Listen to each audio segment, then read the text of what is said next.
Assalamualaikum warahmatullahi wabarakatuh.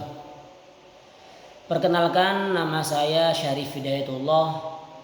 Bisa dipanggil Syarif atau Arif. Kalau di rumah sih kebanyakan manggilnya Syarif. Sekarang saya kuliah di Sekolah Tinggi Agama Islam alias ini, atau bisa disebut STAI alias ini. Sekarang saya masih semester 1 di Prodi Pendidikan Bahasa Arab. Saya dapat tugas dari dosen pengampu untuk mempresentasikan atau menjelaskan tentang beberapa hal. Yang akan kami jelaskan adalah tentang ontologi, kemudian realitas ganda, baik itu materi, pikiran, dan juga kesadaran. Apa sih ontologi itu? Ontologi sendiri adalah cabang filsafat yang membahas ada apa yang ada, apa hakikat keberadaan, kemudian kategori-kategori realitas, bagaimana suatu dapat dikatakan ada. Dengan kata lain, ontologi itu sendiri mencari jawaban dari pertanyaan seperti apa yang benar-benar nyata? Apakah realitas itu terdiri dari satu substansi atau banyak? Kemudian, apakah pikiran sama dengan tubuh? Kemudian ada contoh lagi. Apakah kesadaran termasuk bagian dari dunia fisik atau suatu yang berbeda? Tapi ada sangkut pautnya dengan realitas ganda. Konsep realitas ganda atau bisa disebut dengan dualisme ontologis. Sebenarnya ontologi dengan realitas ganda itu nyambung, berkesinambungan, ontologi dengan realitas ganda. Konsep untuk realitas ganda sendiri menyatakan bahwa dunia ini tersusun dari dua substansi utama. Yang pertama, realitas materi, yang kedua, realitas non materi. Realitas yang berupa materi, definisinya, materi adalah sesuatu yang memiliki bentuk, massa, dan menempati ruang. Dapat diobservasi dengan indera, itu materi. Kemudian tunduk pada hukum fisika. Ya, itu definisi dari materi. Contohnya, tubuh, otak, alam semesta. Alam semesta ini contohnya planet, atom, atau energi. Itu contoh dari alam semesta. Kemudian contoh lain dari materi apa? Proses biokimia. Itu contoh-contoh dari materi. Kemudian ketika kita tahu tentang contoh-contoh materi, pastinya kita juga harus tahu ciri-ciri ontologis materi. Apa saja? Yang pertama, terikat ruang dan waktu. Ciri-ciri yang kedua adalah dapat berubah, terurai, kemudian bergerak. Itu ciri-ciri ontologis materi. Yang nomor tiga, objektif, baik ada persepsi manusia atau tidak. Yang keempat ini adalah dapat diukur atau bisa disebut dengan kuantitatif. Itu ciri-ciri dari ontologis materi. Kemudian realitas yang kedua kan berupa pikiran. Pikiran apakah sama dengan materi? Coba kita simak. Pikiran, kita sebut saja definisinya pikiran. Pikiran adalah aktivitas mental seperti berpikir, mengingat, menilai, dan berimajinasi. Kemudian pikiran juga adalah tidak memiliki bentuk fisik. Jadi pikiran gak bisa diwujudkan dengan fisik. Kemudian pikiran juga tidak bisa dilihat atau disentuh. Coba sampean pikir, bagaimana cara menyentuh pikiran itu sendiri? Atau pikiran kalau berupa fisik, fisiknya bentuknya kayak apa? Nah, makanya itu definisi pikiran ini, ya, pikiran adalah definisinya aktivitas mental seperti berpikir, mengingat, menilai, berimajinasi. Ciri-ciri ontologis pikiran. Nah, yang pertama, subjektif. Ciri-cirinya adalah subjektif. Apa tuh subjektif? Hanya pemiliknya yang mengetahui. Gak mungkin orang lain bisa mengetahui pikiran.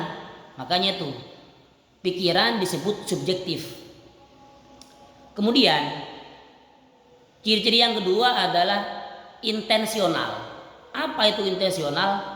Selalu tentang sesuatu atau memikirkan apa ya, itu intensional juga ciri-ciri ontologis pikiran.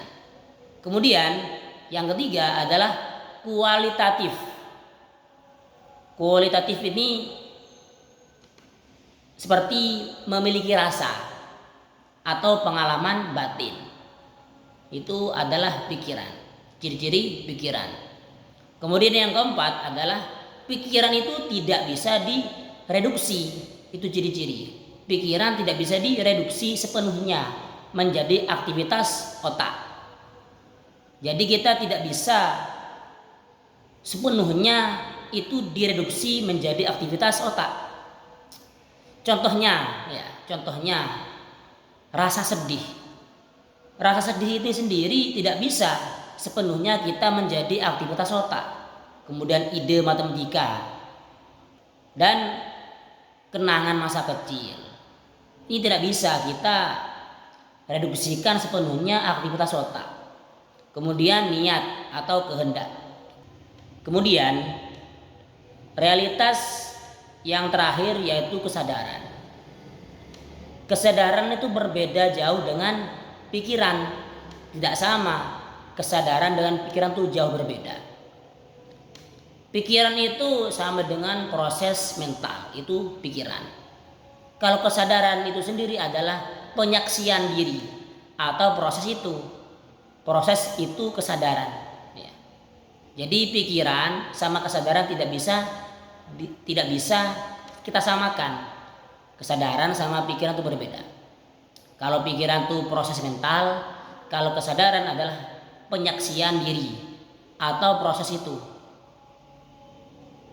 Kesadaran adalah kemampuan mengetahui diri sendiri, itu kesadaran. Kemudian sadar bahwa kita sedang berpikir. Nah, makanya sangat beda jauh kesadaran dengan pikiran. Kemudian kesadaran adalah juga titik pusat pengalaman pribadi. Itu kesadaran. Dalam filsafat Islam disebut sebagai apa kesadaran itu? Kalau filsafat Islam menyebutnya kesadaran itu adalah an-nafas an-natiqah, jiwa rasional. Itu menurut filsafat Islam. Kemudian juga bisa disebut hadroh al-idrok, atau ruang persepsi. Itu definisi kesadaran dalam filsafat Islam, atau bisa diartikan sebagai yang pertama an-nafas an-natiqah atau jiwa rasional. Kemudian hadroh al-idrok itu atau ruang persepsi. Kemudian ciri-ciri ontologis kesadaran itu sendiri apa? Yang pertama, mempersatukan seluruh pengalaman. Kesadaran mempersatukan seluruh pengalaman baik pengalaman apa saja disatukan.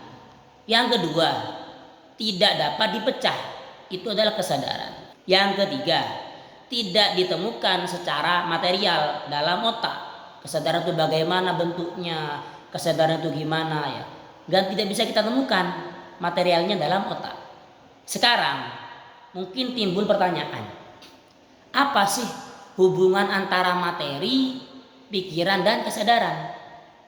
Ya. Ada 3 pendekatan utama. Yang pertama adalah dualisme substansi. Apa saja? Tubuh atau materi dan jiwa non materi adalah 2 substansi berbeda. Tubuh atau bisa diartikan materi, dan jiwa itu bisa diartikan non materi. Kemudian ada contoh lagi, berinteraksi di otak. Berinteraksi di otak.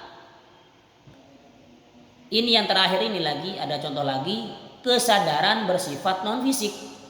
Kesadaran bersifat non fisik. Itu 3 pendekatan hubungan antara materi, kemudian pikiran, dan kesadaran. Ibnu Sina membedakan, ya, membedakannya apa? Jisim, al-jismu, jisim atau tubuh. Terus kemudian an-nafas, jiwa. Jiwa dapat eksis tanpa tubuh. Manusia terbang, contohnya manusia terbang. Ini kan, tubuh sama jiwa, ya. Jiwa sendiri ini dapat eksis tanpa tubuh. Contohnya itu adalah manusia terbang. Coba kita amati, manusia bisa terbang, gitu ya. Jiwa dapat eksis tanpa tubuh. Kemudian yang C atau yang berikutnya, 3 pendekatan materi, pikiran, dan kesadaran adalah idealisme dan fenomenologi. Di dunia materi ini hanya muncul sebagai isi kesadaran. Kemudian realitas sejati adalah pengalaman kesadaran.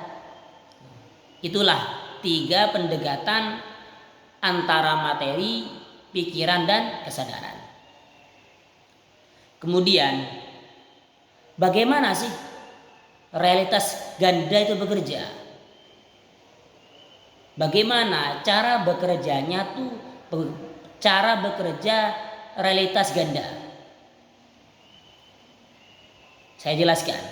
Materi ini kan mempengaruhi pikiran. Contohnya, otak cedera mempengaruhi proses mental. Otak kita cedera, itu pasti mempengaruhi proses mental. Makanya itu realitas ganda bekerja seperti otak cedera. Otak cedera akan menimbulkan pengaruh terhadap mental. Kemudian pikiran ini mempengaruhi materi. Contohnya apa? Seperti niat, emosi. Apa niat dan emosi? Niat dan emosi ini mempengaruhi tubuh, detak jantung, hormon. Orang emosi, orang marah, ya, pasti akan mempengaruhi tubuh, detak jantungnya akan kencang, atau hormon. Kemudian kesadaran apa? Mengamati keduanya. Jadi materi sama pikiran itu diamati oleh kesadaran. Sederhananya gini, kesadaran adalah layar tempat untuk pikiran muncul, tubuh dirasakan, dunia dipersepsi. Nah itu, makanya kesadaran itu sendiri mengamati keduanya, materi dan pikiran. Kemudian antologi sederhananya gini, yang tadi sudah dijelaskan, baik itu tubuh, materi, atau pikiran, atau kesadaran. Bahasa gampangnya gini, tubuh itu sama dengan hardware. Kalau dicontohkan dengan bahasa atau dicontohkan dengan komputer, tubuh itu sama dengan hardware, pikiran sama dengan software, dan kesadaran ini pengguna yang menyadari bahwa ia sedang main komputer. Jadi tubuh itu sama dengan hardware, pikiran sama dengan software, kesadaran itu sendiri pengguna, pengguna yang menyadari bahwa ia sedang memakai komputer. Itu analogi tentang kesederhanaannya. Itulah penjelasan dari saya tentang masalah ontologi, kemudian realitas ganda, baik itu berupa materi atau pikiran dan kesadaran. Dan sekian dari saya. Apabila ada keterangan atau penjelasan yang kurang mengarah, kami mohon maaf sebesar-besarnya. Saya atas nama saya Hibatullah mohon undur diri. Wassalamualaikum warahmatullahi wabarakatuh.